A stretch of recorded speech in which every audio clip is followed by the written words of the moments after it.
मेरे प्यारे दर्शकों को दीपक चौरसिया का नमस्कार। मैं एक बार फिर हाजिर हूं न्यूज नेशन पर आपके सबसे पसंदीदा डिबेट शो देश की बहस के साथ। अटक से लेकर कटक और कश्मीर से लेकर कन्याकुमारी तक देश में जो सबसे बड़ा मुद्दा होता है उसमें हम आपकी राय जानकर चुनते हैं देश की बहस का विषय। बहस की दशा और दिशा भी आपके माध्यम से तय होती है। यही नहीं, शो में आप और हमारे एक्सपर्ट पैनल मंच को साझा करते हैं और देश में हो रही सबसे बड़ी हलचल पर बेबाकी से अपनी बात रखते हैं। तो आइए शुरू करें देश की बहस हमारे मेहमानों और माननीय जनता के साथ। आज आपने देश की बहस का जो मुद्दा तय किया है वो है किसान दिल्ली चलो के लिए क्यों अड़े। इसे 80% लोगों ने वोट देकर देश की बहस का मुद्दा बनाना चाहा है। हमारे अन्नदाता यानी किसानों की हालात किसी से छिपे नहीं हैं। कम लागत और बेहतर मुनाफा का जो सपना किसान अरसे से देखते रहे हैं, क्या वो सपना नए कृषि कानून से पूरा हो पाएगा? इस पर बात आगे बढ़ती कि नए कानून के खिलाफ पंजाब, कुछ हद तक हरियाणा और पश्चिमी यूपी के कुछ किसान सड़कों पर उतर आए हैं। दिल्ली हरियाणा बॉर्डर पर हालात आज तनावपूर्ण होते होते दिखे। टिकरी बॉर्डर पर पत्थरबाजी की नौबत तक आ गई। किसान आंदोलन की वजह से दिल्ली एनसीआर पर भी असर पड़ा। हालात बिगड़ते देख किसानों को बुराड़ी तक आने की इजाजत दे दी गई। संत निरंकारी मैदान में किसानों का जमावड़ा लगने लगा है और इसी के साथ तमाम बीजेपी विरोधी पार्टियां भी लामबंद है। जबकि केंद्र सरकार ने किसान से एक बार फिर बातचीत की पेशकश की है। किसानों से धैर्य रखने की अपील की गई है। ऐसे में बड़ा सवाल यही है कि किसानों को कानून के नाम पर क्या कोई गुमराह कर रहा है? क्या इसके पीछे वोट बैंक की पॉलिटिक्स है या वाकई किसानों का दर्द जायज है?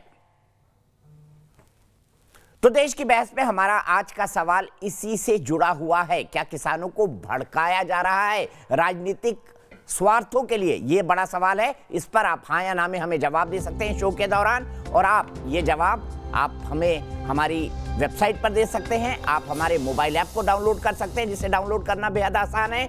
आप हमारे मोबाइल ऐप के साथ साथ आप हमारे फेसबुक पेज पर और ट्विटर हैंडल पर आ सकते हैं। कार्यक्रम के बारे में अगर कोई आपकी राय है, सुझाव है या आप इस शो से जुड़ना चाहते हैं तो आप एक छोटा सा मैसेज बनाइए, हमें व्हाट्सएप कर दीजिए। देश के बहस इकलौता ऐसा शो है जो सीधे अपने दर्शकों को अपने ड्राइंग रूम से जोड़ता है और देश की बहस में शामिल करता है। हमारा नंबर है 9711002266। ये हमारा नंबर है, आप हमें व्हाट्सएप कर सकते हैं। एक बहुत बड़ा पैनल मेरे साथ जुड़ेगा, सभी पहलुओं पर बातचीत होगी। लेकिन सबसे पहले देख लेते हैं इन कानूनों पर सरकार का क्या पक्ष है और किसानों का क्या तर्क है, किसानों का क्या डर है और सरकार ने किस कारण से 3 कृषि कानूनों को पास किया है। ग्राफिक के जरिए हम देखेंगे। आइए सबसे पहले हम देखते हैं कि ये संग्राम क्या है। संग्राम क्या है दिखाइए ग्राफिक में। कृषि कानून पर संग्राम क्या है? ये गलत ग्राफिक है, आप इसको ठीक करिए। कृषि कानून का सियासी संग्राम, ये गलत ग्राफिक है, इसको ठीक करिए कृपया। ये नौबत ना है, इसको आप ध्यान रखिए। कुछ तस्वीरें हम देखते हैं कि किस तरह से आज टकराव की नौबत आ गई। हम वो ग्राफिक चाहते हैं जिसमें किसान क्या कह रहे हैं और सरकार क्या कह रही है, ये हम देखना चाहते हैं। किसानों का डर है कि नए कानून के बाद एमएसपी और मंडी पर सीधा असर पड़ेगा, एमएसपी खत्म हो जाएगा, बड़े कॉर्पोरेट घरानों का फायदा होगा। जबकि सरकार का कहना है किसान अपनी उपज को कहीं भी बेच सकेंगे, किसानों पर बोझ बढ़ेगा। लेकिन सरकार का कहना है कि मंडी टैक्स जो है वो खत्म हो जाएगा, जिसमें लाखों करोड़ों रुपए सरकार कमाती है। बाहरी कंपनियों की मनमानी बढ़ेगी, किसानों का ये डर है।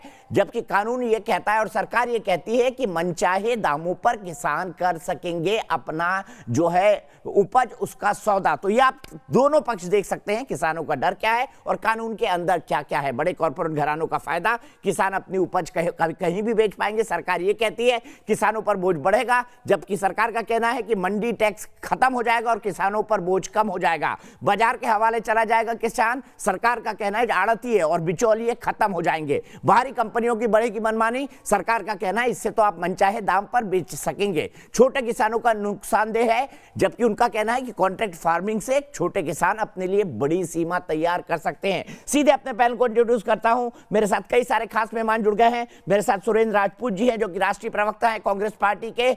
मेरे साथ इस वक्त कृष्णबीर चौधरी जी हैं जो कि प्रेसिडेंट है भारतीय कृषक समाज के, एक्स चेयरमैन है state farm corporation of India and Indian sugarcane development council यानी GOI के। मेरे साथ हरवीर सिंह साहब है, एडिटर इन चीफ है हिंदुस्तान के और साथ ही साथ हिंद का किसान के, और साथ ही साथ बहुत जाने माने पत्रकार हैं और उनसे बेहतर कृषि की नब्ज कोई नहीं समझता। वीरपाल चौधरी जी हैं, जाने माने किसान नेता हैं, वो मेरे साथ जुड़े हुए हैं। मेरे साथ नरेश सिरोही जुड़े हुए हैं, वो भी एक किसान नेता हैं, आगरा से मेरे साथ जुड़े हुए हैं। जसकरण सिंह कहन ये साहब प्रेसिडेंट है किसान यूनियन अमृतसर के जसकरण सिंह जी भी बहुत पढ़े लिखे किसान हैं और समझते हैं कि वाकई मामले में दिक्कत कहां है। दो लोग और मेरे साथ जुड़ेंगे, वीरेंद्र सिंह मस्त जुड़ेंगे, मेंबर ऑफ पार्लियामेंट है। आरपी सिंह साहब जुड़ चुके हैं जो कि भारतीय जनता पार्टी के राष्ट्रीय प्रवक्ता है। सिंह साहब, सबसे पहले मैं शुरू करना चाहूंगा आपसे। किसानों का सिर्फ एक कहना है, किसानों का यह कहना है कि आप इस बिल के अंदर, आरपी सिंह साहब मैं आपका ध्यान चाहूंगा,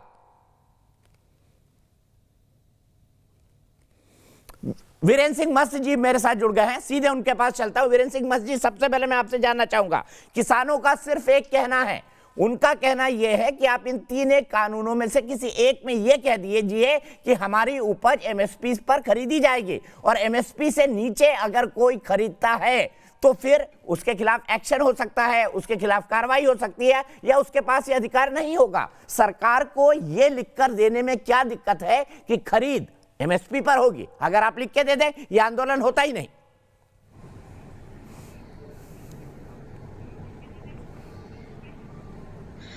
देखिए, एमएसपी से नीचे कभी खरीद होगी ही नहीं। एमएसपी के नीचे जब खरीद करते हैं सरकारी अधिकारी कर्मचारी, उस पर किसान आपत्ति करता है तो वो भी कानून के दायरे में आते हैं। कोई किसान आपत्ति करेगा तो कोई भी कंपनी खरीदेगी, वो कानून के दायरे में होगा।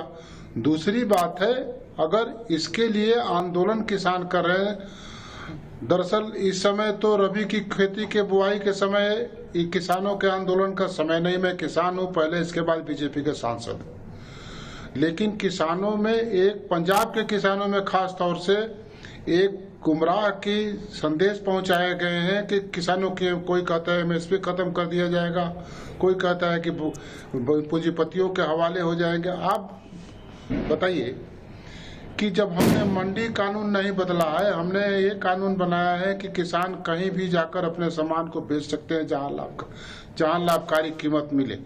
जिनका मंडी पर कब्जा है, जो मंडी पर किसानों को अपनी शर्त पर कम कीमत पर उनकी उपज खरीदते थे, वही लोग आंदोलन कर रहे हैं, करा रहे हैं। लेकिन इसके बावजूद भी हम उनसे संवाद करना चाहते हैं, हमारी सरकार संवाद करना चाहती है। एमएसपी को बढ़ाया हमारे प्रधानमंत्री जी ने, पहली सरकार है, मैं 1991 से दीपक जी संसद में हूं, मैं कह सकता हूं पहली सरकार है जो किसानों के समृद्धि के लिए इतना काम किया। 6000 सालाना जब हर किसान के खाते में जाता है, मैं किसान हूं, आषाढ़ में और कार्तिक में जो कठिनाई में किसान रहते हैं, उनकी वो पैसे प्राप्त करने के बाद कितना खुशहाल होते हैं मैं जान सकता हूं। 60 वर्ष के बाद किसानों को पेंशन देने की योजना हमारे प्रधानमंत्री नरेंद्र मोदी जी ने बनाया। महिलाओं के खाते में 500 रुपया सीधे जाते हैं जो खेती में किसानों के काम के लिए उसमें भागीदारी करती। इस तरह कॉन्ट्रैक्ट खेती की बात करते हैं लोग। हमारे इलाके में तो कॉन्ट्रैक्ट खेती बहुत पहले से है। वो किसान जिसके पास जमीन बहुत है, बहुत कम खेती करते हैं, जिनके ठीक है मस्त जी, मैंने आपकी सब बात मानी, मैंने आपके सब आर्ग्यूमेंट माने, मैं मानता हूं कि किसानों के लिए काम हुआ है, लेकिन मेरे एक सवाल का जवाब नहीं दे रहे हैं। किसान सिर्फ ये कह रहे हैं कि इन कानूनों में ये भी जुड़ जाए कि एमएसपी से नीचे नहीं खरीदा जाएगा, बात खत्म। इससे ज्यादा और इससे कम वो कुछ नहीं मांग रहे। ये करने में सरकार को दिक्कत क्या है? जब सरकार कह रही है कि एमएसपी रहेगी, और एमएसपी एक प्रथा है जो चली आ रही है, और सरकार को भी जो फूड ग्रेन्स खरीदने होते हैं वो एमएसपी पे ही खरीदे जाते हैं। अगर कोई बड़ी कंपनी कहती है कि मैं एमएसपी से कम पैसा दूंगा, 100 रुपए कम, 200 रुपए कम, 500 रुपए कम, उसके बाद तो किसान कहां जाएगा? क्योंकि उसके पास तो कोई ऑप्शन बचेगा नहीं। वो तो ये कह रहे हैं लिख कर दे दीजिए, बस बात खत्म हो जाएगी। आपको लिख कर देने में क्या दिक्कत है? ये वादा लिख कर करने में क्या दिक्कत है? मैं अभी उत्तर देता हूं कि आज भी वो कानून है। अगर वो दूसरे तरह के दूसरे तस्वीर में या दूसरे शेप में कानून चाहते हैं तो उसके लिए संवाद करने के लिए कृषि मंत्री बुलाए हैं। आज भी कानून है कि कोई ये कहता है कि हमारे शर्त पर एमएसपी के नीचे बेचो तो उसको कानून के दायरे में आ सकता है। आज भी कानून बना है एमएसपी में, ये बात है। लेकिन इसके बाद भी अगर कोई चाहते हैं तो उसके लिए सरकार से बात करने में हर्ज क्या है? लेकिन इसमें मैं उन लोगों से बहुत विनम्रता से निवेदन और प्रार्थना करता हूं किसान होने के नाते कि किसानों के समृद्धि के सवाल पर किसी तरह की राजनीति न करें। किसान इस देश के आर्थिक समृद्धि बढ़ाने वाला समाज है और किसान ने इस कोरोना के महामारी में ये बता दिया कि सारे चीज के उत्पादन बंद हो सकते हैं, लेकिन कृषि का ही उत्पादन महामारी में भी बढ़ सकता है, और किसानों ने अपने श्रम के आधार पर इस बात को बताया। ठीक है, बहुत बहुत शुक्रिया वीरेंद्र सिंह मस्त जी, आप जुड़े और आपने एक फार्मर के तौर पर अपना पर्सपेक्टिव हमारे पास रखा। मुझे पता है आप सांसद बाद में हैं और एक कृषक पहले हैं। जी, आप कुछ कहना चाह रहे हैं, खत्म करिए अपनी बात। जी, मैं ये कह रहा हूं कि संवाद हो। अगर इस तरह के आंदोलन में बातचीत नहीं होगी तो बातचीत के लिए किसान के हर समस्याओं के समाधान के लिए सरकार तैयार है। प्रधानमंत्री जी कर रहे हैं, कृषि मंत्री जी कर रहे हैं। मैं एक किसान होने के नाते, सांसद होने के नाते मैं इस बात को कह रहा हूं। ठीक है, बहुत बहुत शुक्रिया वीरेंद्र सिंह मस्त जी। सीधे मैं आरपी सिंह साहब के पास चलता हूं। आरपी सिंह साहब, मेरा सीधा सवाल आपसे भी वही होगा। किसान तो यही कह रहे हैं कि एमएसपी की गारंटी इन 3 कानून में से किसी एक में दिलवा दीजिए। आपने गारंटी दिलवाई, यह विवाद खत्म। तो सरकार को कानून में लिख के देने में क्या है, जबकि सरकार खुद कह रही है कि एमएसपी खत्म नहीं होगी। सीधा सवाल है मेरा, बाकी किसी चीज पर कोई बड़ी आपत्ति नहीं है उनको। दीपक, दो विषय अभी मस्त जी ने बताया आपको कि अभी भी प्रावधान है, अगर कोई एमएसपी से नीचे खरीदे किसान शिकायत कर दे तो उसके खिलाफ तुरंत कार्रवाई होती है, पहली बात। दूसरी बात, ये संविधान का हिस्सा नहीं हो सकता ये हाँ, आप मंडी एक्ट करे, अपना स्टेट करे, कुछ करे, उस पर कोई रोक नहीं है। आज भी पंजाब क्यों नहीं उठा रहा बाकी सारा फसलें जो बाकी उपज होती है, क्यों नहीं उठाता वहाँ पे एमएसपी पे? नहीं उठाते ना, वो सिर्फ गेहूँ और उसकी चावल की चिंता करते हैं। असली इशू ये है, और जो मस्त जी ने कहा मैं उस बात को आगे बढ़ा रहा हूँ। बातचीत के रास्ते खोले हैं, बातचीत करिए ना। 3 तारीख को बुलाया, आते 3 तारीख को, 21 को बुलाया था, उनका कुछ कारण रहा होगा। उन्होंने कहा नहीं हम 21 को नहीं आ सकते, दोबारा टाइम दे दिया गया, 3 को दे दिया गया। नहीं, अभी 3 के बीच में फिर हमें आंदोलन करना है। जब एक बातचीत का रास्ता खोला है, 3 तारीख का समय दे दिया। हम तो कह रहे हैं किसान दिल्ली में आए, इनका स्वागत है, बातचीत करें, बातचीत से ही रास्ता निकलेगा। कोई ये नहीं कि लाइन लाल का रास्ता निकलेगा, जहाँ ये नहीं कि वहाँ पर कोई इस प्रकार की ऐसा मामला हो जाए जिससे कल देश में कोई गड़बड़ हो जाए, शरारत हो जाए, वहां पे हम उसको बचाना चाहते हैं। और ये कोरोना का समय है, अपने नुमाइंदे भेजें, बातचीत करें। इनकी 29 या 31 यूनियन है, वो आए, सबके सब यूनियन आए, बातचीत का सिलसिला जारी रखें। ठीक है जसकरण सिंह जी, जब 3 तारीख को आपको बैठक के लिए बुलाया था आपकी संघर्ष समिति को, तो उससे पहले इस आंदोलन की जरूरत क्या थी? 3 को आप बातचीत कर लेते, सरकार अगर ना कहती आप आंदोलन कर लेते। मैं मानता हूं पहले दौर की बातचीत असफल हो चुकी है, पर दूसरे दौर की बातचीत भी तो हो सकती थी। आरसी भाई को जा, पहले ये सोचो, पहले तो जो 3 कानून काले कानून बनाए हैं वो किसान कहते हैं इसको रद्द कर दिए जाए, क्योंकि ये कानून की किसान को तो ज़रूरत है ही नहीं है। जब किसान को ज़रूरत ही नहीं है, ये मोदी साहब ने ये कानून बनाए क्यों? पहली बात तो ये। दूसरी बात है कि 3 तारीख को आपको बुलाया गया है, वो 3 तारीख तो जब किसानों ने संघर्ष किया है वो प्रेशर से किया है कि हम आपको बुलाते हैं। पहले बुलाया दफ़ा बिना झंडे से बुलाया, वापस किसानों को मोड़ दिया। फिर किसानों को बुलाया, इंडिया के उनको एक बैग दे दिए और खाना खिला दिए, उसको वापस मोड़ दिया। हम तो ये कहते हैं एजेंडा एक ही है, ना तो तरमीम का मामला है ना को उसमें शोध का मामला है। हम चाहते हैं कि तीनों कानून हमको उसकी ज़रूरत ही नहीं, उसको रद्द कर दीजिए। तो जो डॉक्टर स्वामीनाथन कमीशन की रिपोर्ट है जो 2004 में दिसंबर में टेबल में आई है, उस वक्त भी किसानों ने पूरी इंडिया में आंदोलन किया था, सड़कें बंद सी, सभी सी। ये स्वामीनाथन कमीशन बना और उसमें वो सारी रिपोर्टें इकट्ठी की, उसको तो लागू क्या करना। स्वामीनाथन कमीशन की रिपोर्ट को तो कत्ल कर दिया और 3 काले कानून लागू कर दिए। बड़ा पॉइंट आपने बात कही है कि आपकी मांग अब है कि कानूनों को रद्द किया जाए। जसकरण सिंह जी, छोटी-छोटी बात रखते हैं, सबको मौका मिलेगा। राजपूत जी भी बैठे हुए हैं, कृष्णवीर चौधरी जी भी बैठे हुए हैं। कृष्णवीर चौधरी जी, क्या आपको लगता है ये तीनों वाकई काले कानून है और इनको रद्द किया जाना चाहिए, जो मांग जसकरण जी कर रहे हैं? देखिए दीपक जी, हकीकत ये है कि जिस तरह से एमएसपी सिर्फ 8% किसानों को मिलती है। 92% किसान तो बाजार के आड़तियों के हवाले थे और आड़ती पूरी तरह से किसानों का शोषण करते हैं। ये सारे हमारे किसान भाइयों को पूरे देश में पता है कि आड़तियों ने आज तक किसानों को शोषण किया। इतने लंबे समय से बराबर 20 साल से ज़्यादा से तो कितने संगठन हम लोग सब मांग कर रहे थे कि बाजार खोला जाए, बाजार ना खोलने से किसानों का शोषण होता है। ये सच्चाई है। अब मैं आता हूँ पंजाब के आंदोलन की बात जो है, मेरा ये कहना है कि बाजार अगर खुला है, आपको मंडी में ही माल बेचना है।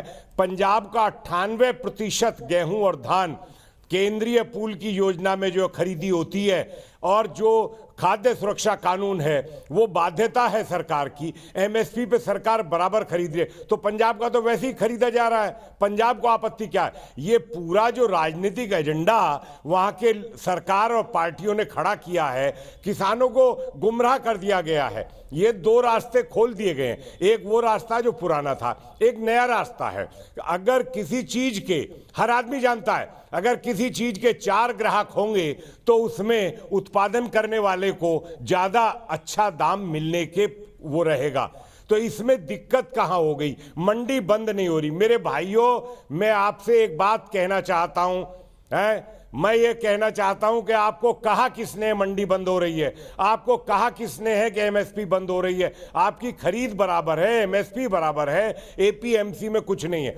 और जहां तक एपीएमसी के टैक्स का सवाल है, वो प्रदेश सरकारों का विषय है, केंद्र का नहीं है।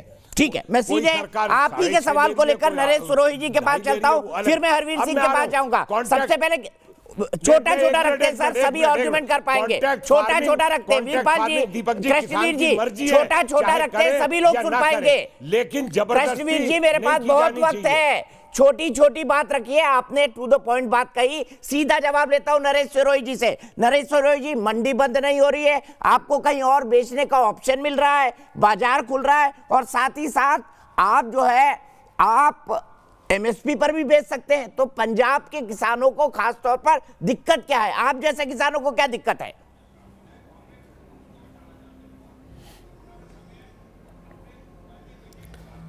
दीपक जी, बहुत लंबे समय से, जब से उदारीकरण का दौर चला 90 के बाद से, सारे कानूनों में बदलाव की आवश्यकता महसूस हो रही थी। और मैं इस बात से सहमत हूं कि जो अभी 3 कानून आए हैं वो सरकार ने अपने ढंग से ठीक किए हैं। अगर सरकार के साथ साथ किसानों को भी हम भरोसे में रख लें थोड़ा सा, तो ज़्यादा बेहतर होगा। और इसमें राजनीति नहीं होनी चाहिए। हालांकि राजनीतिक दलों का काम है कि वो राजनीति करे, किसान का पक्ष, उनका अपना स्वार्थ है बाकी राजनीतिक दलों का। लेकिन इसमें थोड़ा सुधार, जैसे किसानों ने कहा है, उस ढंग से होंगे तो ये कानून किसान के हित में होंगे और अच्छे होंगे। ये लंबे समय से मांग थी किसानों की कि बाजार खोले जाएं। हमारे जो माल की आवाजाही है वो सरकार ने की है, वो बहुत बेहतर किया है। सीधे वीरपाल जी के पास चलता हूं। वीरपाल जी, आप भी मानते हैं जसकरण जी की तरह कि तीनों कानून को रद्द कर दिया जाए, या आपकी मांग कुछ और है? क्योंकि यहाँ पर किसान समाज के अलग अलग प्रतिनिधि बैठे हुए हैं, सबकी अपनी एक एक मांग है। वीरपाल जी क्या चाहते हैं? देखिए दीपक जी, कानून रद्द करने की बात नहीं है, कानून में संशोधन की बात है। कानून में कुछ चीज जो है किसानों के लिए बहुत अच्छी है, बहुत बेहतर है, जो किसानों का जो है बहुत अच्छा फायदा भी करेंगी। लेकिन उसके साथ साथ जो डर है, अभी कृष्णवीर चौधरी जी कह रहे थे कि मंडी बराबर रहेंगी। मंडियों की अभी तक ही कमी थी, मंडी है ही नहीं। मंडी की जो व्यवस्था है बहुत लचर व्यवस्था है। उसके साथ साथ जो है बाहर खुले में खोल दिया गया। जब खुले में खुल गया तो मंडी तो अपने आप खत्म हो गई। मंडी बचेगी कहाँ? मंडी में जाएगा क्यों आदमी? जहां तक बात है कि चार ग्राहक और खड़े हो जाएंगे, तो ये मैं कहता हूं कि बिचौलियों का एक रूप बदल गया है, केवल इसको डाइवर्ट किया जा रहा है और कुछ नहीं है। रेगुलेटरी अथॉरिटी जिस प्रकार से किसानों के लिए बननी चाहिए थी, वो फसल के ऊपर कहीं गवर्नमेंट ने कोई ध्यान नहीं दिया। किसी एक क्षेत्र में एक ही फसल बो रही है। 70 साल से देश आजाद हो गया है, एक क्षेत्र में एक ही फसल है, उस पर माफिया भी पनपता है और बाजार ऑटोमेटिक जो है सस्ता रहेगा, किसान की ऑटोमेटिक लूट होगी। रेगुलेटरी की जरूरत थी कि किसान को वहां पर पाबंदी लगाई जाए कि इससे ज्यादा फसल नहीं बो सकता। क्यों नहीं कर सकती गवर्नमेंट ये चीज? दूसरा, जहां तक सवाल है कि किसान के लिए बाजार खुल जाएगा, किसान जो है 50 किलोमीटर से दूर कैसे सामान को लेकर जाएगा, कैसे अपनी फसल को उपज को ले जाके बेचेगा? वो बेच ही नहीं सकता, उसका किराया इतना लग जाएगा कि वहां तक फसल ले जाने की स्थिति में है ही नहीं। और अगर ले भी गया तो उसकी हालत जो है, जैसे सीहोर में मध्य प्रदेश में टमाटर की हालत होती है कि वहां टमाटर किसान ज्यादा बो देता है। सर सीहोर में टमाटर नहीं होते हैं, तो उसको सर सीहोर में टमाटर नहीं होते हैं जी, सीहोर में टमाटर नहीं होते हैं, सीहोर में गेहूं होता है। टमाटर होता है दीपक जी, सर गेहूं होता है, सर गेहूं होता है, मान लीजिए मेरी बात, और उसका ऐड भी आता है बकायदा। सीहोर में टमाटर नहीं होता है। हरवीर सिंह जी मैं आपको लाना चाहूंगा, चार लोग, चार अलग अलग राय, एक एक्सपर्ट के तौर पर आप क्या मानेंगे, क्या इन कानूनों को रद्द होना चाहिए या कानून पे संशोधन होना चाहिए? फिर मैं राजपूत जी के पास जाऊंगा।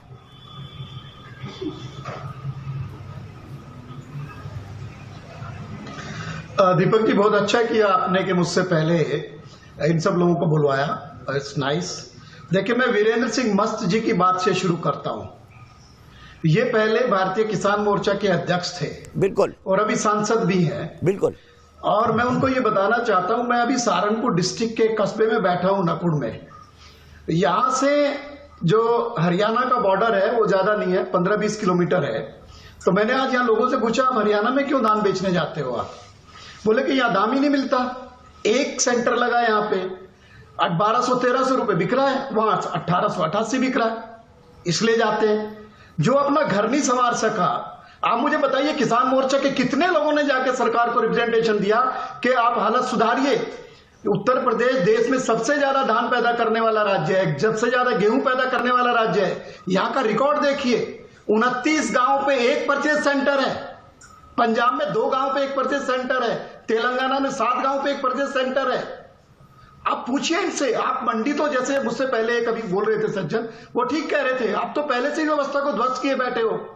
और जब जहां किसान को मिल रहा है उसको डर लग रहा है मेरा ये भरोसा टूट जाएगा। असली प्रॉब्लम है कि ट्रस्ट डेफिसिट। जिस तरीके से कानून लाए गए, कोई कंसल्टेशन नहीं। कृषि मंत्रालय के सचिव संजय अग्रवाल ने, रमेश चंद जी हमारे मित्र जो नीति आयोग में किसान उसके सदस्य हैं एग्रीकल्चर के, कुछ और लोग जो है पीएमओ में, उन सब लोगों ने मिलकर तय कर लिया और कानून बन के आ गए 4 लोगों से कंसल्ट करके।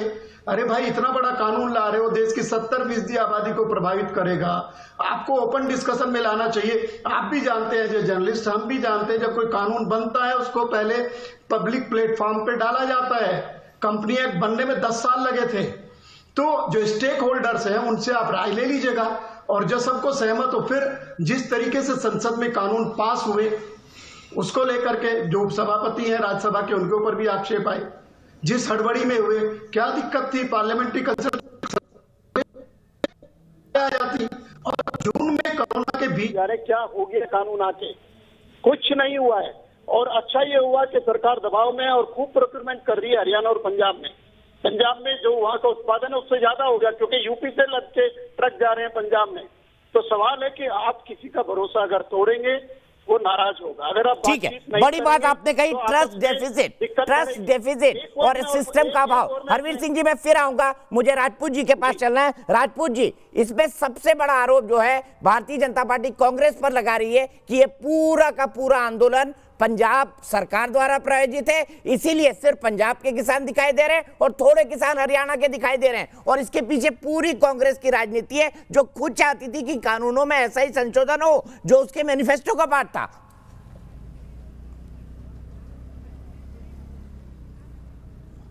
संशोधन हमारे मैनिफेस्टो का पार्ट था, और ना ही कभी, अगर जिन लोगों ने मैनिफेस्टो पढ़ा होगा उन लोगों के लिए मैं बता दूं, हमने तो फार्म मार्केट की बात की थी। और जो अभी हमारे मित्र जो नकुड़ में बैठे उन्होंने कहा कि 2 गांवों में एक सेंटर है, हमने तो फार्म मार्केट की बात की थी। इस समय 20-25 गांवों के बाद एक मंडी आती है, तो 2 गांवों में हम फार्म मार्केट कर दें, नंबर 1। नंबर 2, जो सबसे बड़ी बात है, हम कैसे भरमा सकते हैं इतने अपने अन्नदाता को जो जमीन से क्या नाम फसल निकालता है। सुरेंद्र सिंह जी, थोड़ा सा अपने आप को, उसको हम भरमा सकते जो हैं। मैनिफेस्टो की आप बात कर रहे हैं ना, आपका वर्बेटम मैनिफेस्टो यहां चल रहा है, तो प्लीज आप शब्द बोलें तो ये तय कर लें कि आप जो बोल रहे हैं वो सच है। आपने कहा मेरे मैनिफेस्टो में था ही नहीं, आपका मैनिफेस्टो यहां चल रहा है, आप कंक्लूड करिए। आप बिल्कुल पूरी तरीके से सच बोल। 1 मिनट दीपक भाई, बीच में पूरी तरीके से सच बोल रहा हूं, जिम्मेवारी से बोल रहा हूं, खुद पढ़ लीजिएगा। वर्बेटम तो आप जैसे होगा, मैं नहीं जानता आपके यहां पे क्या चल रहा है, लेकिन मैं टीवी नहीं देख रहा हूं।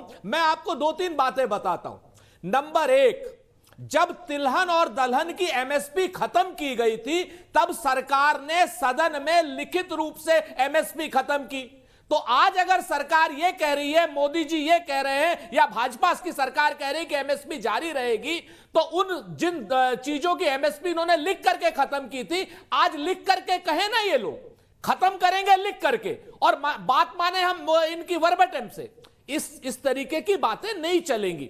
दूसरी बात, अगर आप देखें किसान कौन है और किसान आपसे बात क्यों करना चाहता है और क्या करना चाहता है, 2 महीने से ज्यादा हो गए किसान धरने पे बैठा है, कोई आदमी उनकी सुध लेने वाला नहीं, चाहे वो पंजाब में बैठा हो, हरियाणा में बैठा हो, उत्तर प्रदेश में बैठा हो या उत्तराखंड में बैठा हो। आप देखिए, कांग्रेस के ऊपर आरोप लगा देना बहुत आसान है, कांग्रेस के ऊपर आप आरोप कुछ भी लगा सकते हैं, लेकिन आप मुझे सिर्फ इतना तो बताइए कि अपने साथी को, अकाली दल को आप संतुष्ट कर पाए? आप अपने किसान संघ को, भारतीय किसान संघ जो आरएसएस की बॉडी है, उसको संतुष्ट कर पाए? आपने जब कानून बनाया किससे बात की? आपने उसको पब्लिक डोमेन में लाए कि नहीं लाए? आप मुझे यह बताइए, एपीएमसी एक्ट बिहार में नहीं है तो बिहार का जो क्या नाम किसान है उनके हिसाब से तो वहां पर बिल्कुल लक्ष्मी बरस जानी चाहिए थी।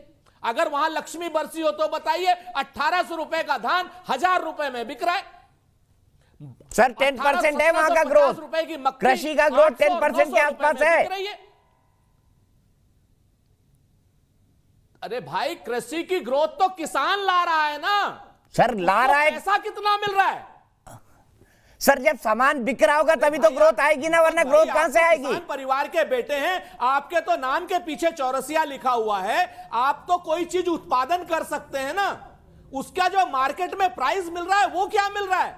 चलिए ठीक है, मैं आपके ये आर्गुमेंट को लेकर आगे जाऊंगा। राकेश टिकैत भी मेरे साथ जुड़ गए हैं। राकेश जी, आपका बहुत बहुत स्वागत है। प्लेयर्स हैं उनसे 1000 और 1100 रुपए में खरीद रहे हैं। ठीक है, मैं आऊंगा, आपके इसी पॉइंट को आगे लेके चलूंगा। अभिषेक उपाध्याय दिल्ली से मेरे एक दर्शक जुड़ गए हैं। अभिषेक, क्या समझ पाए आप इन फार्म के कानून के बारे में, खेती के कानून के बारे में, और आपको क्या लगता है ये कृषि विरोधी है? आपका क्या मानना है? दीपक जी, जैसा मैं न्यूज में भी देख रहा हूँ और कई मेरे जानने वाले किसान भी हैं, उनसे मेरी बात हो रही है, और जो यहाँ पे किसान नेता बैठे हैं उनको भी मैंने सुना और उनको भी देख रहा हूँ। आप अगर ध्यान से देखेंगे तो केवल जो पंजाब के किसान हैं उनको प्रॉब्लम है और किसी को प्रॉब्लम नहीं है। और आप इसमें एक दीपक जी जरा बहुत ही बारीकी पे ध्यान दीजिए इस आंदोलन में, कि कुछ ऐसे तत्व जो कि देश विरोधी हैं, जो खालिस्तान की मांग करने वाले हैं, कुछ ऐसे तत्व जो सीएए का विरोध कर रहे थे वो भी इसमें जुड़े हुए हैं। उनके नारे सुनिए आप, बिल्कुल सीएए के विरोधियों से मिलते जुलते हुए हैं।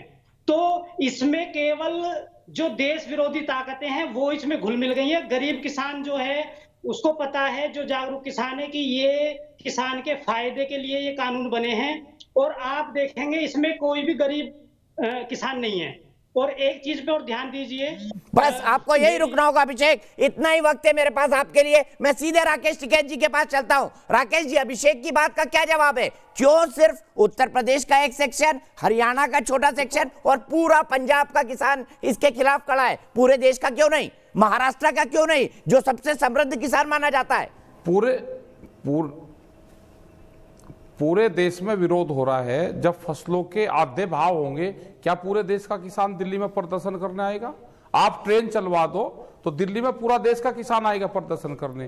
क्या मध्य प्रदेश के किसान जब चना उसका 30 रुपया किलो बिकता है तो वो विरोध नहीं करेगा इसका? पूरा व्यापारी उसको लूटता है, वो विरोध नहीं करेगा?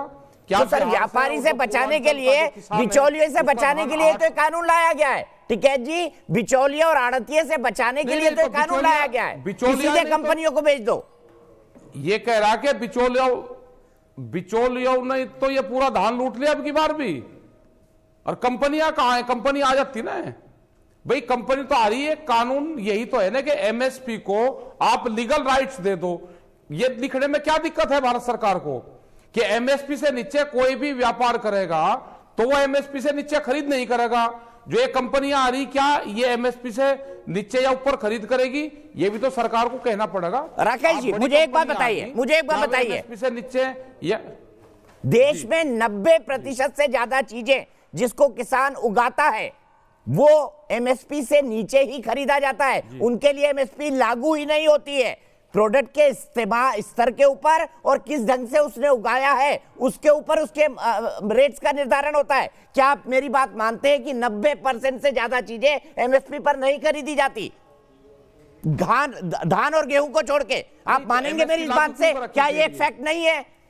नहीं, मैं ये कह रहा कि अच्छा, मैं सच बोल रहा हूं या झूठ, ये बता दीजिए। भाई भारत सरकार ने फिर उनको, मैं ये कह रहा हूं कि बिल्कुल ठीक है सर 90% चीजें एमएसपी पर नहीं खरीदी जाती, मैं सच बोल रहा हूं या झूठ, ये बता दीजिए। तो भारत सरकार फिर क्यों लिखती है अपने कागजों में एमएसपी को खत्म करे? फिर वो क्यों कहती है कि हम इतनी चीजों के फसलें देंगे, और जब पूरा पूरा आपके टीवी में हम देखते हैं कि आज इस फसल का इतना रेट बढ़ा दिया, क्यों सरकारें हवाई लूटती हैं? जब तक नेशनल एग्रीकल्चर पॉलिसी देश में लागू नहीं होगी। सर वो दूसरी चीज है, नेशनल एग्रीकल्चर पॉलिसी एक दूसरी चीज है, लेकिन इन 3 कानून में क्या गलत है एमएसपी के अलावा? आप बताइए ना। वो 3 कानून में गलत ये है कि एमएसपी को राइट्स देने चाहिए, इनको उसकी खरीद की गारंटी देनी चाहिए सरकार को। यह पूर्ण रूप से कानून ये गलत है। चलिए आप बताइए, सब्जी एमएसपी पे खरीदी और बेची जाती है? राकेश टिकैत जी बताइए मुझे, सब्जी एमएसपी और खरीदी बेची जाती है? उसको कंट्रोल, फल एमएसपी पर खरीदे और बेचे जाते हैं? मुझे बताइए ना, सब्जी फल एमएसपी पर खरीदे और बेचे जाते हैं? ये कह रहे हैं कि उसको कंट्रोल क्यों नहीं करते? ये सरकार का मतलब क्या है? फिर सरकार उसको कंट्रोल करवावे कि 1.5 रुपया किलो गाजर किसान से खरीदी और वो फिर उसको 20 रुपया किलो बेच रहे हैं, तो जिम्मेदारी किसकी है? ये सरकार की जिम्मेदारी है कि उसको कंट्रोल करेंगे। ये अगर ये कंट्रोल नहीं करते, ये तो व्यापारियों के भरोसा छोड़ दिया इन्होंने, इसको कंट्रोल करे नहीं है। सर मेरे ख्याल से इसी के लिए कानून लाया है, इसी के लिए कानून लाया है कि इस तरह की खरीद ना हो। भाई रिलायंस फ्रेश खरीद रहा है, सीधे आपके खेत से ले जाता है ना अपने दुकान पर, आप मानेंगे? और किसान को अच्छी कीमत भी देता है। आएगा ना रिलायंस फ्रेंड्स, आएगा, वो देखेंगे जब यहाँ इसमें कोट ह्यूमर उसमें ये देंगे ना रिलायंस फ्रेंड्स के ये कितने महंगे पर उसमें बेचेंगे। ये तो जब आ रही है कंपनी, अगला कानून हो रहा है, जो 4.5 करोड़ लोग हमारे रेडी पटड़ी पे बेच के अपना गुजारा करते थे, जो किसान वहां पे खेत से अपना वहां बेचते थे, उनको भी हटाने का प्रोग्राम आ रहा है। जो वॉलमार्ट जैसी कंपनी आ रही, उनकी यही कंडीशन है कि रेडी पटरी से 4.5 करोड़ लोगों को हटाया जाए और मॉल में वहां पे ये पूर्ण रूप से माल बिकेगा। तो ये आ रहा है, ये तो सब लोगों को भुगतना पड़ेगा जब पूरा मामला कंपनी के हाथ में चला जाएगा। अच्छा मुझे बताइए राकेश टिकैत जी, एक आखिरी सवाल, फिर मैं पैनल के पास जाऊंगा। आपको नहीं लगता ये सिर्फ एक राजनीतिक विरोध हो रहा है? बेहतर होता आप किसानों को समझाते कि इसके प्लस क्या है, माइनस क्या है, बल्कि राकेश टिकैत एक राजनीतिक विरोध कर रहे हैं। खुद आपके पिताजी ने मांग की थी कि मंडियों को खोला जाए, एक ओपन बाजार बनाया जाए, उस मांग का क्या कहेंगे आप? मैं कई बयान दिखा सकता हूं उनके। बिल्कुल कहा था किसान अपना माल कहीं भी बेच सकता था, वो तो यही तो सरकार ने किया है। किसान अपना माल पहले भी कहीं भी बेच सकता था, ये कहां करा सरकार ने? सरकार ने तो बड़ी कंपनियों को कह देगा आप कितना भी माल स्टोर करो। सर एक राज्य से दूसरे राज्य में नहीं बेच सकता था, कई सारी कंडीशन थी। मेरे यहाँ पे कॉटन होता है मध्य प्रदेश के निमाड़ के इलाके में, वो महाराष्ट्र में नहीं बेच सकता था, महाराष्ट्र वाला मध्य प्रदेश में नहीं बेच सकता था। कर देता हूं, वो बेच सकता था, किसान अपना माल पूरे हिंदुस्तान में कहीं पे भी बेच सकता था। ठीक है, हरवीर सिंह जी से सब जुड़ा, लेकिन उससे पहले योगेंद्र यादव गाजियाबाद से मेरे साथ जुड़ गए हैं। ये योगेंद्र यादव स्वराज अभियान वाले नहीं है, ये मेरे दर्शक है। योगेंद्र बताइए, क्या समझ पाए आप इस कानून के बारे में? क्या आपको लगता है विरोध जायज है या नाजायज? आपका क्या मानना है, आपकी राय क्या है, जितना आपने पढ़ा, जितना आपने सुना, जितना आपने देखा? देखिए सर, विरोध एक नीति के तहत हो रहा है। हेलो, हाँ बोलिए, आप बोलिए। विरोध एक नीति के तहत हो रहा है। विरोध इसलिए हो रहा है कि अगर इस देश में इतने संगठन हैं, इतने लोग किसानों के लिए काम कर रहे हैं, कृषि मंत्री भी किसान हैं, क्या उन्होंने किसी किसान से इस बिल को बनाने से पहले परमिशन ली या कुछ पूछा? अगर 1-2 बार किसी किसान से पूछते कि हम इस बिल को अमेंड कर रहे हैं, इतने लोग संगठन में बैठे हुए हैं, किसी एक राष्ट्रीय अध्यक्ष से, किसी प्रवक्ता से, किसी नेता से अगर इस चीज पे सलाह ली जाती तो शायद हो सकता है ये इतना विरोध नहीं होता। ठीक है, आप कह रहे हैं सलाह नहीं ली गई इसीलिए विरोध हुआ। सीधे आरपी सिंह साहब से चलता हूं, के पास चलता हूं। आरपी सिंह साहब, इतनी जल्दबाजी क्या थी? क्या जरूरत थी कि कोरोना काल में आए और इस तरह से आए जिसकी जिक्र खुद सुरेंद्र सिंह राजपूत जी ने किया कि किस हड़बड़ी में आपने इन तीनों बिलों को पास कराया है? थोड़ी विचार विमर्श कर लेते, कंसल्टेटिव कमेटी में चला जाता, देश भर के किसानों को बुला लेते, वेबसाइट पर डाल देते, किसान उस पर अपने सुझाव देते। दीपक, अभी आपने खुद बताया और मैं तो उसकी टिकैत साहब के बयान निकाल रहा था, वो खुद मांग करते हैं, किसानों के सबसे बड़ा नेता रहे टिकैत हमारे पश्चिमी उत्तर प्रदेश और इस पूरी बेल्ट के, वो डिमांड करते रहे। कांग्रेस के मैनिफेस्टो में आपने अभी दिखाया और मैं कहूँ तो पढ़कर सुना देता हूँ, वो तो इससे आगे जा रहे थे, हमने तो वो माना नहीं। वो तो कह रहे थे सारी मंडियां साफ कर दो, मंडियां बिल्कुल बंद कर दो। ये कांग्रेस का मैनिफेस्टो है, मैं कहूँ तो पढ़कर सुना तो 2019 का कांग्रेस का मैनिफेस्टो कहते हैं repeal AMC act and make trade in agriculture produce including export and interstate trade free from और बढ़ाने की अरे सर, आपको राजपूत जी, आपने तो मंडियां साफ कर दी थी दोस्त, आपने तो मंडियां साफ कर दी थी। और दूसरी बात, अरे यार ऊंचा मत बोलो, मैं आपसे ऊंचा बोल सकता हूँ राजपूत जी। आपके कैप्टन साहब यहाँ पे 10 बार आए होंगे, आपके बादल मनप्रीत बादल 10 बार आए होंगे यहाँ पर सरकार के पास सलाह करने के लिए, बातचीत करने के लिए। आपके लोग यहाँ पर आते रहे लगातार, क्योंकि आपका चुनाव आ गया। अच्छा एक बताओ मेरे को, मोटी बात बताओ राजपूत जी। अरे अच्छा छोड़ो राजपूत जी, एक मोटी बात बताओ। कैप्टन ने कसम खाई थी गुटका साहब हाथ में पकड़कर, कैप्टन ने गुटका साहब हाथ में पकड़कर कसम खाई थी कि मैं सबसे पहला बिल पास करूंगा, 90,000 करोड़ रुपए का किसानों का कर्जा माफ करूंगा, मुझे सेंटर से एक पैसा न मिले। मैं किसानों को गुटका साहब कसम पूरी तरीके से कि आप विषयांतर मत करो, आप किसानों की समस्या का विषयांतर मत करो। आरपी सिंह साहब, आप पाप के भागी भी बनोगे, आप श्राप के भागी भी बनोगे। किसान ठंडे पानी से नहला रहे हो आप उसको, आप उसको लाठी मार रहे हो। देखिए, मैं एक बात कहना चाहता हूँ सुरेंद्र राजपूत और आरपी भाई दोनों को, मेरी आज मैं एक मिनट, सुरेंद्र भाई और आरपी सिंह जी, मैं दोनों से एक बात कहना चाहता हूँ। की बात करते थे, अब हरियाणा और उत्तर प्रदेश का किसान भी है। एक मिनट, मैं सिर्फ एक बात कहना चाहता हूँ, मेरी आज दोनों राजनीतिक पार्टियों से बहुत कम सहानुभूति है। मैं पॉइंट से उठा रहा हूँ। आरपी सिंह साहब, आपकी गलती कि आपने एक व्यापक कंसल्टेशन नहीं किया। सुरेंद्र सिंह राजपूत जी, जब आप सरकार में थे आप भी यही प्रॉमिस कर रहे थे, लेकिन अब राजनीतिक कारणों से विरोध कर रहे हैं। मैं आपको एक ट्वीट दिखाता हूँ, ट्वीट दिखाइए 2013 वाला, 2013 का ट्वीट निकालिए। और सुरेंद्र सिंह राजपूत जी, मैं आपको बता दूं, ये आपकी पार्टी का ट्वीट है। और मैं आपको ये भी बता दूं, अजब सा होता है, जब अपोजिशन में रहती है पार्टी तो कुछ अलग बात करती है, सरकार में रहती है तो कुछ अलग बात करती है। दोनों रिफॉर्म्स के लिए मिल क्यों नहीं जाते? ये ऑल इंडिया कांग्रेस कमेटी का ट्वीट है। In pictures, all Congress ruled states will delist fruits and vegetables from APMC Act to lower prices। ये क्या था बताइए ना? आपके तमाम कांग्रेस शासित राज्यों ने तय किया था कि फल और सब्जियों को एपीएमसी से हटाया जाएगा। ये 2013 का आपके एआईसीसी में जितने भी आपके मुख्यमंत्री थे उन सबने डिसाइड किया था। दिख रहा है वहां पे साफ साफ, मूल्य कम करने के लिए आपको किसान का नुकसान करने के लिए। ये आपका ट्वीट है, आप जाइए टाइमलाइन पर देख सकते हैं। अरे भाई जवाब तो सुनिए। हाँ है ट्वीट हमारा, हम तो खुद ही कह रहे हैं।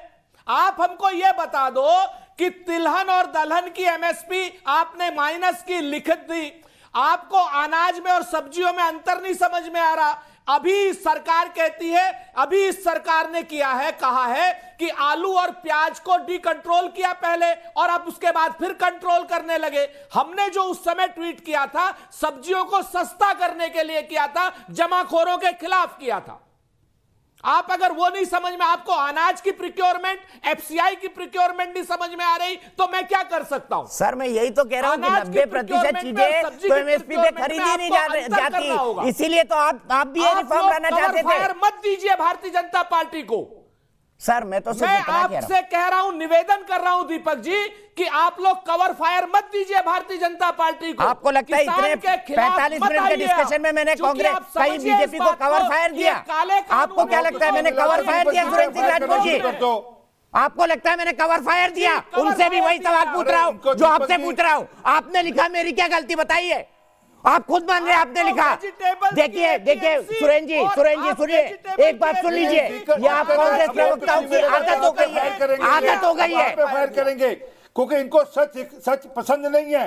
मैंने हर आदमी से लॉजिकल सवाल पूछा, बयान इनको याद नहीं रहते, तो मैं कुछ नहीं कहता, और लेकिन कस्में खाकर मैं अगर आपसे सवाल पूछूं आपकी पार्टी ने जो लिखा उसके बारे में, तो मैं बीजेपी को कवर फायर दे रहा हूं। क्या यह सच नहीं है कि आप भी ये कानून लाना चाहते थे? हाँ या ना बताइए, क्या यह सच नहीं है आप भी ये कानून लाना चाहते थे? आपसे आपको अनाज में और सब्जियों में अंतर नहीं करना आता? आप तो अभी पूरे कृषक समाज को एक बता रहे थे, अभी तो आप इतना बड़ा नुकसान बता रहे थे। जब आपसे पूछ रहा हूँ कि पंजाब के किसान क्यों आए तो जवाब दीजिए ना, आपकी क्या राजनीति है इसके पीछे? खत्म है। अरे आपकी क्या राजनीति है पंजाब के किसानों को लाने में? आप जो अनाज मंडियां हैं, दीपक, राजनीति बड़ी स्पष्ट है, चुनाव है अगले साल, इन्होंने वादा एक पूरा नहीं किया। हरवीर सिंह जी को लाऊंगा। हरवीर सिंह जी, अब आप मुझे बताइए, क्या कांग्रेस ये कानून लाना चाहती थी या नहीं लाना चाहती थी, या इससे मिलता जुलता? आप मुझसे बेहतर बताएंगे, मैं तो अज्ञानी हूँ। आप बता दीजिए हरवीर सिंह जी, क्या कांग्रेस के मैनिफेस्टो में था या नहीं था? हरवीर सिंह जी, बिल्कुल नहीं था। कांग्रेस के मैनिफेस्टो में एपीएमसी एक्ट में सुधार था। दीपक, कांग्रेस के सवाल है कि जो हमारे हॉर्टिकल्चर प्रोड्यूस हैं, जिसमें आपके फल हैं, सब्जियां हैं, वो एमएसपी के दायरे में नहीं आते, और ये लगातार रहा है। अभी भी देखिए, पिछले दिनों महाराष्ट्र की गवर्नमेंट ने भी नोटिफाई कर दिया था, जो पिछली गवर्नमेंट भी थी, कि उसको एपीएमसी के बाहर कर देता, और कई राज्यों में एपीएमसी के बाहर है। और इवन मैं कहूं कि हरियाणा ने फल सब्जियों में आपका जो भावांतर योजना है उसको लागू कर कोशिश की, क्योंकि एक तो कोई भी सब्जी, कोई भी फल हमारा एमएसपी के दायरे, तो ये किसानों को प्राइस की वोलेटिलिटी का है, जिसको कोई सरकार लागू नहीं करती। और एक और चीज मैं आपको बताऊं कि एम एस स्वामीनाथन जी का नाम सब लोग लेकर के बुलाते हैं, मैं खुद उस बात का गवाह हूं। उन्होंने मुझे खुद बोला जो है 2006-07 के आसपास कि मेरी रिपोर्टें पढ़ी, उस पर कोई अमल ही नहीं हो रहा है। तो सरकारें कई बार जो है आयोग बना देती है दिखाने के लिए, लेकिन आयोग ने अच्छी सिफारिश कर दी तो उसको आपने डस्टबिन में डाल दिया, उस पर अमल ही नहीं किया कई साल तक। तो सवाल यह है कि कोई भी दूध का धुला नहीं है। लेकिन एक और चीज मैं आपको बताऊं कि, लेकिन हरवीर सिंह जी, मेरा जो सवाल था, सुरेन सिंह राजपूत जी कह रहे हैं कि मैं तो गलत बयान ही कर रहा हूं, क्या इससे मिलता जुलता कानून कांग्रेस लाना चाहती थी एग्रीकल्चर रिफॉर्म्स के नाम पर? हाँ या नहीं, इतना बता दीजिए मुझे। देखिए, एक चीज मैं आपको बताऊं कि ये 10 साल से ज्यादा से कवायद चल रही है कि जो model agriculture produce market committee act लाया जाए, जो कि लिबरल हो, जो अभी मौजूदा स्थिति है उसके मुकाबले। और कांग्रेस में भी जो मार्केट से रिलेटेड जो फोर्सेज हैं, जो लिबरल इकोनॉमिस्ट हैं, उनका सारा का सारा रुख ऐसा नहीं है प्रो फार्मर हो, एंटी फार्मर, वहां पे भी लोग हैं, वहां पे भी एक बड़ा हिस्सा ऐसा है। लेकिन अब ये मामला जो है जहां आकर के फंसा है इसमें कानून को लेकर के, उसका जाहिर सी बात है फायदा कांग्रेस तो उठाएगी। अपोजिशन की सरकार, वो अपोजिशन में है, राज्य पंजाब में वो लोग हैं, अब एजुकेशन दिल्ली में कर गया है। दूसरा पॉइंट ये है कि मेरी समझ नहीं आता कि ये बीजेपी वाले ये क्यों कहते कि कांग्रेस ऐसा करती। अरे भाई, जो आपने किया वो भी किसान कह रहे गलत है, कांग्रेस करती तो भी कहते गलत है। आप ये क्यों कह रहे हो वो गलत करते, हमने भी वही कर दिया। आप अपना मकसद रखो ना, आप क्यों करना चाहते हो ये चीज। और दूसरी बात ये है कि तमाम सारे जो हमारे तमाम एक्सपर्ट्स बैठे हैं, तो राकेश टिकैत भी आ गए हैं। देखिए, ये आपको अगर कोई मंडी में प्रॉब्लम है उसको आप ठीक कर दो। दूसरे के फार्मर अपने प्रोड्यूस की मार्केटिंग करता है, वो ट्रेडिंग नहीं करता। और जो सरकार के कानून है केंद्र के, वो ट्रेड क्योंकि सेंट्रल सब्जेक्ट है, सेंट्रल कानून में ट्रेड शब्द का इस्तेमाल किया गया है, तो ये कंटेंशियस इशू है, ये आपका कॉन्स्टिट्यूशन में डिबेटेबल है, मैं बता रहा हूँ आपको। और ये इस तरीके से नहीं होना चाहिए था। लेकिन अगर आपको सुधार करना, आप कीजिए, जो गलत है उसको ठीक कीजिए। लेकिन दूसरा एक मैं कहूँ आपको, एक उदाहरण आपको पता होगा कि बिहार ने 2006 में एपीएमसी खत्म कर दी। बिहार में अभी चुनाव भी हो गया, सरकार बन भी गई दोबारा वही। वहां के किसानों के बेचारों की क्या स्थिति है सबको पता है। मक्का वहां पे 1765 रुपया जो है एमएसपी था, 800 रुपए में बेची, 900 रुपए में बेची। ईस्टर्न यूपी का बुरा हाल है, वहां एमएसपी मिलता ही नहीं है। तो लड़ाई इस बात की है कि जिनको मिलता है उनको डर पैदा होता है हमारा मिलना बंद हो जाएगा, जिसको नहीं मिल रहा है, अरे हमारे तो इसमें ईस्टर्न यूपी की छोड़ो तो वेस्टर्न यूपी में जो दाम लोगों को नहीं मिल रहा है एमएसपी पे। और एक और मैं इसको कंटेस्ट करता हूँ कि जो लोग कहते हैं 6% को मिलता, बिल्कुल झूठे हैं वो लोग। आप ये बताइए कि फूड मिनिस्ट्री की वेबसाइट पे लिखा है 5 करोड़ गन्ना किसान, देश में 14 करोड़ तो फूड फार्मर है, मैं उसको भी नहीं ठीक मानता।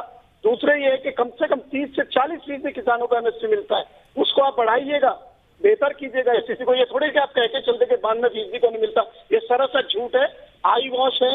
और जिन लोगों के पास आंकड़े ठीक नहीं है और जो ठीक से काम नहीं करते, उन मुद्दों पर जाकर के वो इस तरह की बातें करते हैं। ठीक है, मैं हरवीर सिंह जी आपसे ये भी समझने की कोशिश करूंगा कि अब आने वाले जो संकट है उसका रास्ता क्या है, और मैं ये भी समझने की कोशिश करूंगा कि रिफॉर्म की बात हर पॉलिटिकल पार्टी करती है, लेकिन अपोजिशन में आने के बाद जब वही रिफॉर्म होते हैं तो उसका विरोध क्यों होता है? ये बीजेपी भी करती है और ये कांग्रेस भी करती है, इसके बारे में भी बात करेंगे। लेकिन उससे पहले लक्ष्मी चंद शुक्ला जी गोरखपुर से, लक्ष्मी चंद जी क्या कहेंगे फार्मर्स के इस प्रोटेस्ट के बारे में? आप क्या समझ पाए अब तक? जी, इसमें जो है सरकार पूरी तरह से जो है व्यापारियों के साथ खड़ी है, किसानों के साथ यह सरकार बिल्कुल नहीं खड़ी है। जहाँ तक देखा जाए व्यापारियों के लिए किसानों के जो है कम मूल्य पर उत्पाद को खरीदेंगे व्यापारी और उसका भंडारण करेंगे, किसानों के लिए एमएसपी और उसी उत्पाद को व्यापारी जो है अधिकतम मूल्य पर मैक्सिमम रिटेल प्राइस पर बेचेगा। जबकि किसानों के लिए एमएसपी और व्यापारियों के लिए एमआरपी क्यों है? जबकि यह भारत देश कृषि प्रधान देश है और किसानों के हित में कोई भी फैसले होने चाहिए। जबकि पूरे देश में कोरोना महामारी से गुजर रहा था पूरा देश, उसी बीच में किसानों के साथ घात करके यह अध्यादेश लाया जाता है। ठीक है लक्ष्मी चंद जी, आपकी बात बिल्कुल ठीक है। ये पॉइंट हम लगातार डिस्कशन में उठा रहे हैं कि आखिर कोरोना में इस पूरे को लाने की क्या जरूरत थी, अगर हम एक लार्जर रिफॉर्म्स की बात कर रहे थे तो। ब्रेक के लिए रुकते हैं, ब्रेक के बाद एक और पहलू है जिसकी सोशल मीडिया में बड़ी डिस्कशन हो रही है, एक संगठन के बारे में। कौन सा वो संगठन है, क्या सवाल उठ रहे हैं, बताऊंगा ब्रेक के बाद।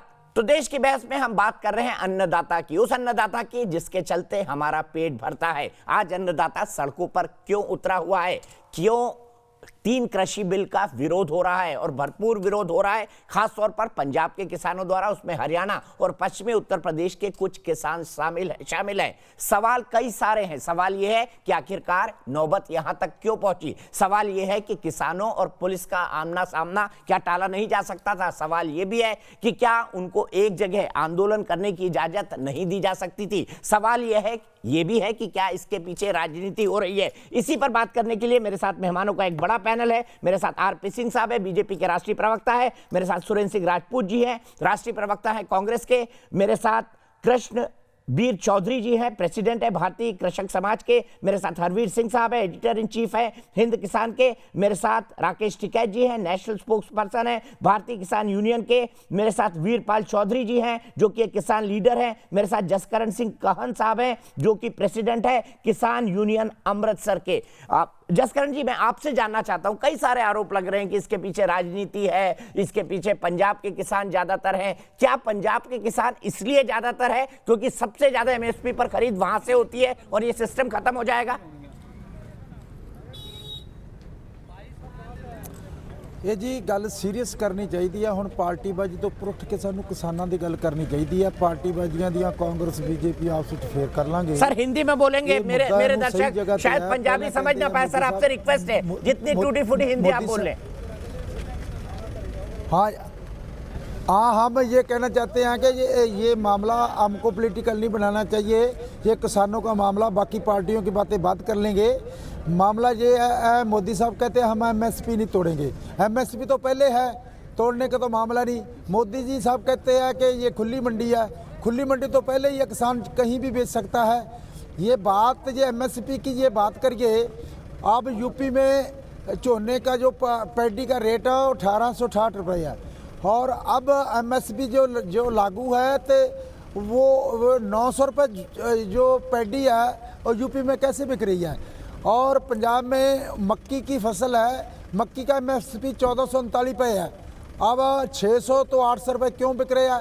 जे व्यापारी अच्छा हो तो जे 1439 है तो व्यापारी को 1440 खरीदनी चाहिए, और बिहार में मक्की 600-800 बिक रही है। और एमएसपी का भी जनाजा। असल बात ये है, ये जो हरियाणा है, जो पंजाब है, इसमें मंडीकरण है। ये बात एमएसपी के मामले में है ये मंडीकरण तोड़ के फिर कहते पनग्रेन भी चला जाएगा, एफसीआई भी चले जाएगी, वेयर हाउस भी चले जाएगा, फिर व्यापारी इसका शोषण करेंगे। इस करके दूसरे बाजी ये 3 बिल है। पहले तो है खपतकार, वो तो है प्रोड्यूसर है, वो किसान है, किसान की भी कमर तोड़ दी। दूसरा आदमी है प्रोड्यूसर पहला तो प्रोड्यूसर किसान है, दूसरा आदमी है वो खपतकार है, वो आप हैं तो हम हैं। जब किसान के खेत में प्याज था वो 5 से 10 रुपए बिका, जब किसान के खेत में लहसुन था वो 25 से 50 रुपये बिका। जब हम लोगों के बीच आया वही प्याज का रेट 140 हो गया और लहसुन का रेट 280 हो गया। जो व्यापारी ने जो 10 रुपए प्याज खरीदा है वो उसने 150 रुपए क्यों बेचा? ठीक है, मैं समझ गया, मैं एग्री करता हूं आपके इस पॉइंट से, उसके बाद मार दिया। मैं एग्री करता हूं आपके इस पॉइंट से, लेकिन सीधे राकेश टिकैत जी के पास जाना चाहूंगा, फिर हरवीर सिंह जी के पास। इस बीच एक बड़ी खबर आ रही है, उसका मैं इंतजार कर रहा हूं। राकेश टिकैत जी नहीं है, हरवीर सिंह जी, ये एक सामान्य दिक्कत है। मेरे फादर इन लॉ खुद एक एग्रीकल्चर साइंटिस्ट थे और हॉर्टिकल्चर की फील्ड से जुड़े हुए थे। ये एक बड़ी कॉमन प्रॉब्लम है। सवाल ये है कि आज तक 70 साल बाद आजादी के इसका सॉल्यूशन क्यों नहीं निकल पाया? उस पॉलिटिकल पार्टी कोई भी हो, चाहे बीजेपी हो, कांग्रेस हो, जनता दल हो, लेफ्ट हो, कोई भी हो, इसका सॉल्यूशन क्यों नहीं निकल पाया? देखिए दीपक जी, एक तो मैं ये कहूं कि सवाल पंजाब के किसान का नहीं है, सवाल पूरे देश के किसान का है। और किसान आंदोलन, अभी ये आंदोलन हो या भारतीय किसान यूनियन का यूपी का आंदोलन हो या बारदोली सत्याग्रह हो या चंपारण हो, वो एक जगह से शुरू होता है और उसका असर व्यापक होता है। ऐसा नहीं होता कि एक देश में पूरे, इतना बड़ा हमारा देश है, एक साथ फैलता हो। दूसरा पॉइंट ये है, जब तक किसान के हाथ में उसके उत्पाद की मार्केटिंग की ताकत नहीं दी जाएगी तब तक यही सब होगा। नीतियों में कंसिस्टेंसी नहीं है। अभी जो हमारे किसान प्याज की बात कर रहे थे, आप देखिए, आपको ताज्जुब होगा कि कोई क्लैरिटी नहीं है कि आज क्या फैसला हो रहा है। जब दाम बढ़े आपने एक्सपोर्ट बैन कर दिया, फिर आपने इंपोर्ट कर दिया, वो इंपोर्ट वाला कोई उठा नहीं रहा है। और आपको पता है कि सरकार ने प्याज का बीज भी एक्सपोर्ट बैन कर दिया।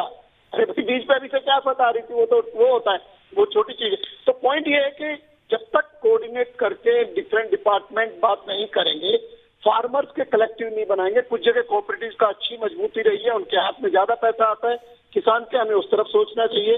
दूसरे में एक बार अभी भी कहूंगा कि ठीक है, आपने जल्दबाजी में कानून बना दिया, सरकार को थोड़ा सा फ्लेक्सिबल होना चाहिए और जो भरोसा टूटा है उस भरोसे को फिर से हासिल करने की कोशिश करके इन कानूनों में तब्दीली की गुंजाइश है, वो करना चाहिए। किसान को भी थोड़ा उससे ये मिलेगा कि हमने जो मुद्दे उठाए उसमें सहमति बनी। और जो एमएसपी को लेकर के जो क्लैरिटी नहीं है, कोई कुछ भी कह देता है, 5 को मिलता है, 10 को मिलता है, जहां मिल रही है उसको तो आप दीजिए। अब देखिए, जब आप सिर्फ धान और गेहूं में देंगे तो मक्का का किसान पिसेगा ही, आप मक्का वाले को दे लो। यहाँ मैं एक एग्जाम्पल आपको दूंगा, हम लोग दालों में बड़े इम्पोर्ट डिपेंडेंट थी हमारे। तो 4 साल पहले chief economic adviser Arvind Subramanian की अध्यक्षता में कमेटी बनी, दालों का एमएसपी बढ़ाया गया, सरकार ने खरीद शुरू की। आपको पता है, हम लोग 170-80 लाख टन से बढ़ के 235 लाख टन हमारा उत्पादन हो गया। हमारा जो इम्पोर्ट डिपेंडेंसी घट के 10% पे आ गया। आप किसान को अगर भरोसा देंगे कि दाम ठीक देंगे, हम खरीद करेंगे, तो वो डाइवर्सिफाई अपने आप ही कर जाएगा। ठीक है, बिल्कुल सही बात आपने कही, लेकिन मुझे अभी भी लगता है हरवीर सिंह जी, सभी पॉलिटिकल पार्टी को, चाहे बीजेपी हो सत्ताधारी, चाहे कांग्रेस हो अपोजिशन वाली, नए सिरे से काम करने की जरूरत है। लेकिन इस बीच किसान आंदोलन से एक डिस्टर्बिंग खबर आ रही है जो विचलित करती है। किसान आंदोलन के बीच खालिस्तान घुस गया है, क्योंकि बरनाला में शिरोमणि अकाली दल अमृतसर के नेताओं के प्रदर्शन के दौरान खालिस्तान के नारे लगे, तो वहीं कई जगह किसान आंदोलन में खालिस्तान के पोस्टर भी लगाए गए। सवाल उठता है, ऐसा क्यों हो रहा है? क्या भोले भाले हमारे अन्नदाता के पीछे कोई देश की विभाजनकारी शक्तियां तो नहीं लग गई? क्योंकि हमारा किसान और अन्नदाता ऐसा शायद कभी सोच भी नहीं सकता। सुनिए क्या हुआ है। शिरोमणि अकाली दल अमृतसर के नेताओं ने बाकायदा इसके बारे में बताया भी है। सुनिए क्या हुआ बरनाला में।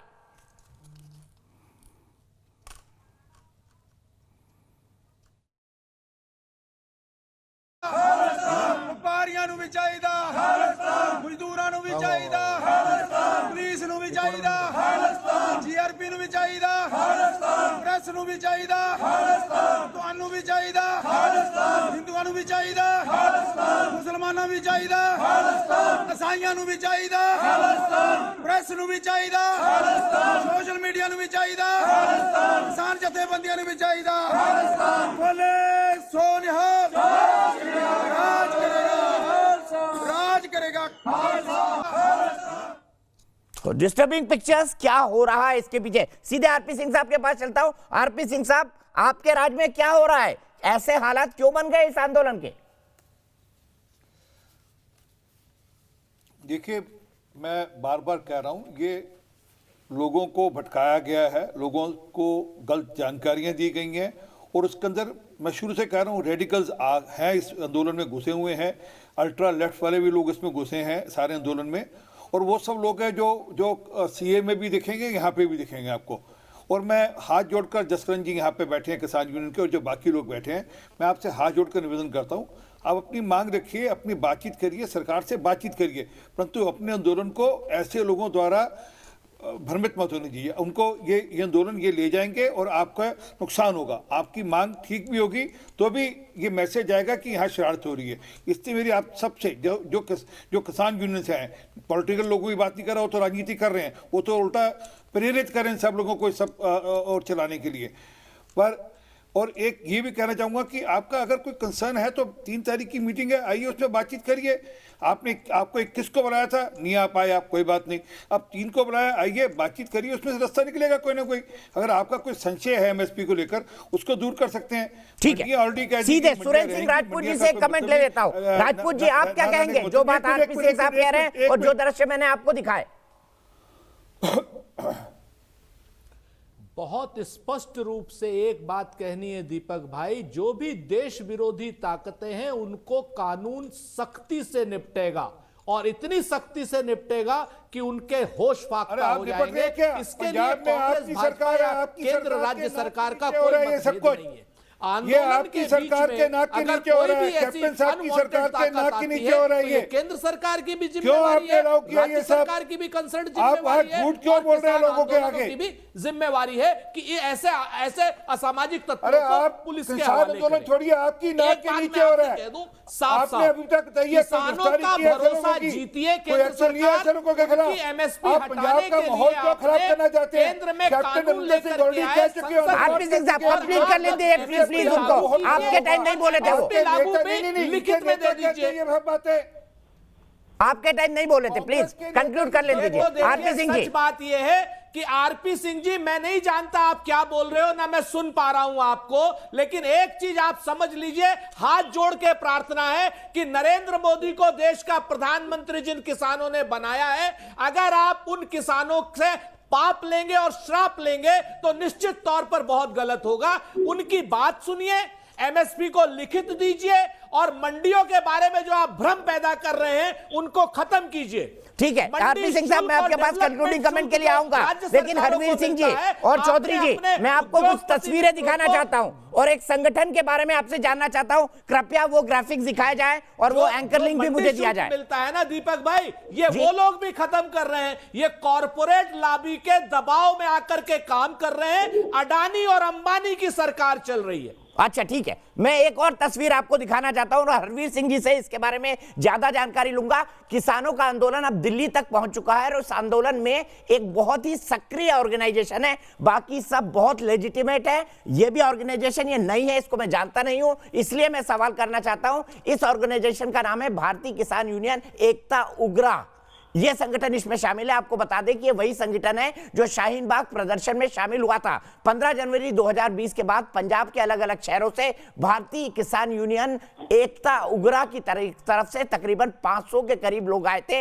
इनके लिए बाकायदा शाहीन बाग में लंगर, इन्होंने शाहीन बाग में बाकायदा लंगर भी लगाया था।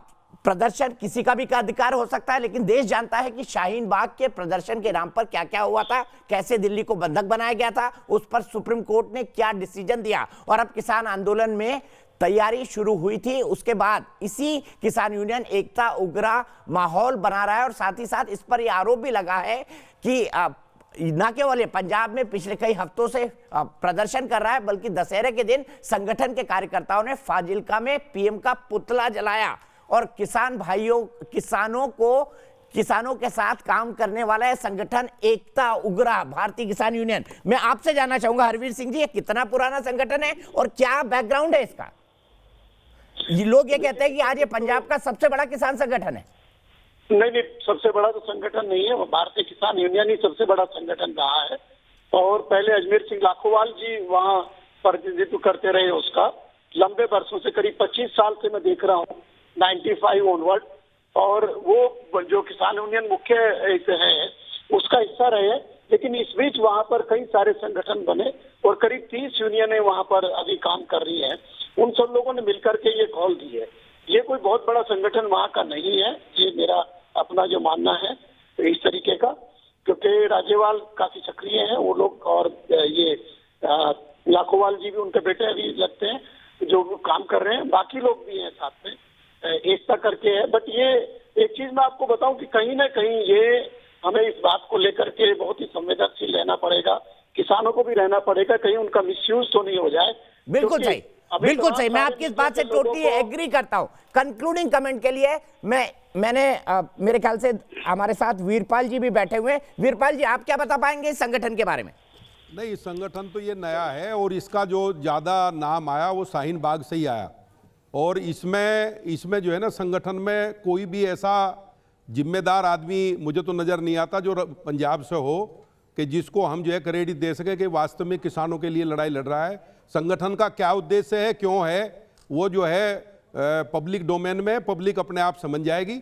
और ठीक है, मैं अभी जो बरनाला में तस्वीरें देख रहा था उसमें भी पीले रंग से मुझे कोई ऑब्जेक्शन नहीं है, लेकिन पीला रंग इनके संगठन की पहचान है। वही पीला रंग वहां पर भी दिखाई दे रहा था बरनाला में जब नारे लग रहे थे। 30 सेकंड के लिए सिंह साहब मैं चाहता हूं आप कंक्लूड करें। संगठनों के भी हैं, किसान संगठनों के और के भी पीले झंडे हैं, इसी का अकेले का नहीं है। इसका पीला और हरा झंडा है, बाकी और संगठनों के भी हैं। जी, और ये कोई महत्वपूर्ण संगठन नहीं है। वीरपाल जी ने करेक्ट किया मुझे, वीरपाल जी की बात को माना जाए। सिंह साहब 30 सेकंड आपके। सुरेंद्र सिंह राजपूत जी ने गंभीर आरोप लगाए और उन्होंने ये कहा है कि नरेंद्र मोदी जी पर श्राप ना लगे किसानों का, जिन्होंने उनको चुना है।